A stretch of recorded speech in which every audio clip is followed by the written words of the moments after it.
આ આપણા લોયા બીજા વધ્યા હતા સકરિયાના, એને આપણે બટેકા જેવી આલુ ટીકી બનાવીએ છીએ એવી રીતના જ મેં આ બનાવી નાખી છે. જુઓ તમે, આવી રીતના બધી બનાવી નાખવાની છે આપણે સકરિયાની. આ તમે દહીં સાથે કે ગમે તેની સાથે ખાઈ શકો અને આમને પણ ખાઈ શકો. ફરાળમાં ગણાય આપણે આ સકરિયાની આલુ ટીકી. જુઓ તમે કેટલી સરસ બની ગઈ છે, એકદમ ફૂલીને સારી જ બનશે અને ખાવામાં પણ ટેસ્ટ આવશે.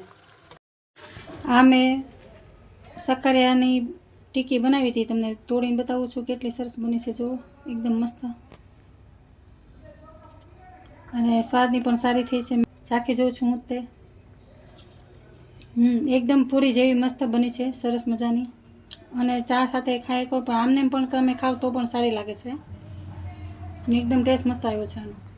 તો આવી રીતના ચોક્કસ બનાવજો સકરિયાને ટીકી.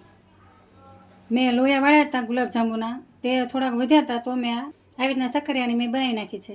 એટલે આપણે બટેકાની આલુ ટીકી બનાવીએ તેવી રીતના જ ત્યાં આલુ ટીકી બનાવી છે, પણ સકરિયાની, અને ટેસ્ટ પણ સારો છે આનો. તો આવી રીતના ચોક્કસ બનાવજો અને ખાઈને પછી મને કહેજો કેવી બની છે. એકદમ મસ્ત બની છે, મેં ચાખી જો એકદમ સરસ બની છે.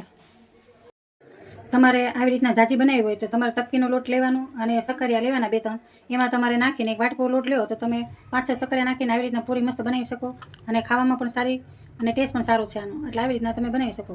અને તપકીનો લોટ જ નાખવાનો છે એટલે ફરાળમાં આપણે ચાલે આ ફરાળી આલુ ટીકી.